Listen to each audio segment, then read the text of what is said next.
નમસ્કાર મિત્રો, જે મહાઆંદોલન થઈ રહ્યું છે 24 તારીખે ગાંધીનગર, તેમાં હું પણ આવું છું ગાંધીનગર. હું પણ આવું છું ગાંધીનગર જગ્યા વધારવા અને ભરતી પૂરી કરવા. નમસ્કાર મિત્રો, હું આવી રહ્યો છું 24 તારીખે ગાંધીનગર મહાઆંદોલનમાં સરકાર જોડે જવાબ આપવા માટે. માધ્યમિક, ઉચ્ચ માધ્યમિક, PML અને DVની ડેટ નક્કી કરવા.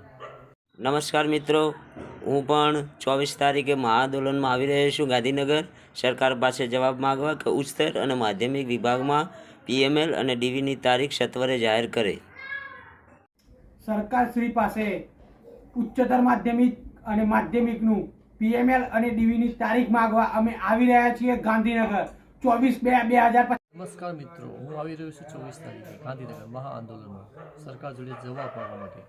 માધ્યમિક, ઉચ્ચ માધ્યમિક, PML અને DVની ડેટ નક્કી કરવા.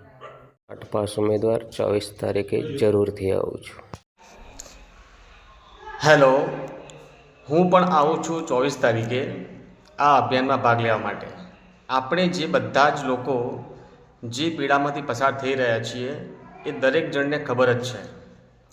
છતાં પણ કેટલાક લોકો બહાર નીકળવા માગતા નથી અને પોતાનો હક લેવા માગતા નથી. આપણી બસ સરકારશ્રીને એક જ રજૂઆત છે કે અમારું PML ડોક્યુમેન્ટ વેરિફિકેશન અને નિમણૂક તારીખ એ ઝડપથી આપે, કારણ કે ઘણો સમય વીતી ચૂક્યો છે. જનરલ મેરિટ લિસ્ટ આવે પણ 2.5 મહિના કરતાં વધારે પણ સમય વીતી ચૂક્યો છે અને હવે ઘણું થયું. હવે આપણે જોઈએ છીએ ચોક્કસ કાર્યક્રમ, અને જો આ કાર્યક્રમ નહીં આવે તો ઉમેદવારોને કેટલું નુકસાન છે એ ઉમેદવારોને ખ્યાલ છે, અને ના હોય તો ગણતરી મારી લેજો કે તમે કેટલા નુકસાનમાં જાઓ છો. જો તમે નહીં આવો તો ઘણું નુકસાન જશે, અને જેટલા ભરતી મોડા લાગશો નોકરીમાં એટલું જ તમને નુકસાન જશે. બધા જ આવો અને બધા જ જોડાઓ એ મારી આપ સર્વશ્રીને વિનંતી છે, અને સરકારશ્રીને પણ અપીલ છે કે જલ્દીથી આ ભરતી પ્રક્રિયા પૂર્ણ કરે. અસ્તુ. હું ટેટ પાસ ઉમેદવાર 24 તારીખે ગાંધીનગર મહાઆંદોલનમાં ભાગ લેવા જઈ રહ્યો છું. સરકારને પૂછવા જઈ રહ્યો છું કે ક્યારે PML, DV અને નિમણૂકની તારીખ જાહેર કરો છો. આ બધા સવાલો સાથે હું આવી રહ્યો છું ગાંધીનગર. હું ટેટ પાસ ઉમેદવાર આપ સૌ ટેટ પાસ ઉમેદવારોને વિનંતી કરવા માંગુ છું કે 24/2/2025ના રોજ આપણે જે ગાંધી ચિંધ્યા માર્ગે આંદોલન કરવાનું છે તેમાં સર્વે જિલ્લાઓમાંથી તમામ ટેટ પાસ ઉમેદવારો અચૂક હાજર રહે. આપણે કોઈ હેરાનગતિ થાય એવું કાર્ય કરવાનું નથી. આપણે તો આપણા હક માટે લડવાનું છે. ઘણા બધાનો વારો આવી ગયો છે એવું માનીને જે નથી આવતા કે કોઈ રિપ્લાય પણ નથી મળતો, પરંતુ તમામનો સાથ અને સહકાર જ આપણને આ ભરતી ઝડપથી પૂર્ણ કરવા માટે મદદરૂપ બનશે.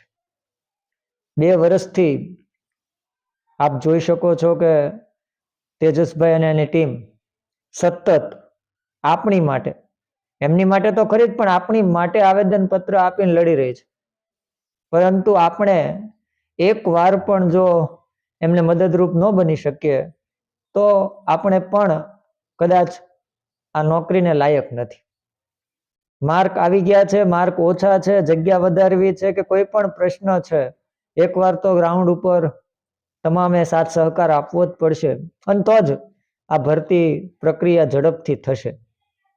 કારણ કે આપણે જોઈ રહ્યા છીએ કે સતત કંઈક ને કંઈક પ્રશ્નોના કારણે આપણી ભરતી વારંવાર લેટ થઈ રહી છે.